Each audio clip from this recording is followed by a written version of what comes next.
Roughly 2,000 years ago, there was a woman who went into labor in a province of the Roman Empire. Her son would go on to be one of the greatest philosophers who ever lived. He taught people about the importance of kindness, mercy, forgiveness, on doing one's duty, on the corruptive influence of wealth, and the redemptive power of poverty and adversity. Eventually his wisdom would become controversial, a threat to the state, and he was painfully put to death by the Romans as he experienced the agony and the humiliation of a very public death sentence. He asked his loved ones and his followers to stay strong, to forgive the excesses of an emperor who did not know what he was doing. In those brave final moments, he immortalized himself.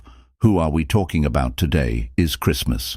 You're thinking that's obviously the life of Jesus, but it's also probably the life of Seneca. Remarkably, Cena and Jesus lived nearly parallel lives. Not only that, they were also born, according to many sources, in the same year. No one can confirm for certain the exact birth date of either, but it is indisputable that two of history's greatest philosophers walked the earth at the same time. More incredible is just how much their teachings overlap, and it's worth taking some time this Christmas morning to consider those similarities. Thou shalt love thy neighbor as thyself. Jesus, wherever there is a human being, there is an opportunity for kindness. That's Seneca. If someone strikes you on the right cheek, turn to him also. The other, that's Jesus. It is a petty and sorry person who will bite back when bitten. That's Senna. And why do you look at the speck in your brother's eyes, but do not consider the plank in your own eye? That's Jesus. You look at the pimples of others, while you yourself are covered with a massive sore. That's Senna. Do not store up for yourselves treasures of earth, where moth and decay destroy, and thieves break in and steal. No one can serve two masters. He will either hate one and love the other, be devoted to one and despise the other. You cannot serve God. And Mammon, that's Jesus.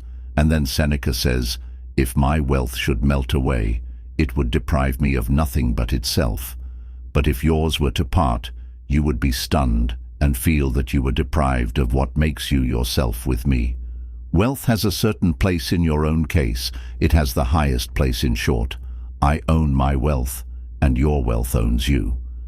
Now Seneca was just a man, a flawed and contradictory man at that, while Jesus, depending on your beliefs, was both a man and a god. But it is fascinating to think that they were both born in the same year, in the same empire, and died bravely facing evil. Both would be immensely popular in their own time, and long after, both would run afoul of the interest of their time.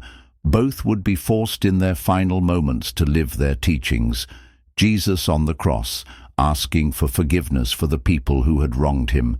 Censor as he comforted his friends and family when Nero's goons came to demand his suicide.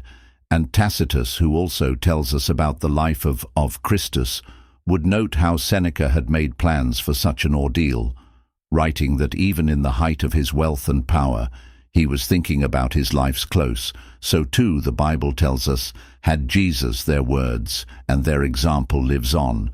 And so here, looking at a new year, wondering how we'll get through this, how we'll survive, well, we'll make it by clinging to these timeless principles, to those timeless philosophers. We'll get by on love, on wisdom, on courage, and on self-discipline.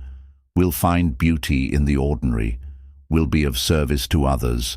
We'll zoom out and look at the big picture. We'll zoom in on what's immediately in front of us. We'll find something to be grateful for, because there's always something to be grateful for. Life is short.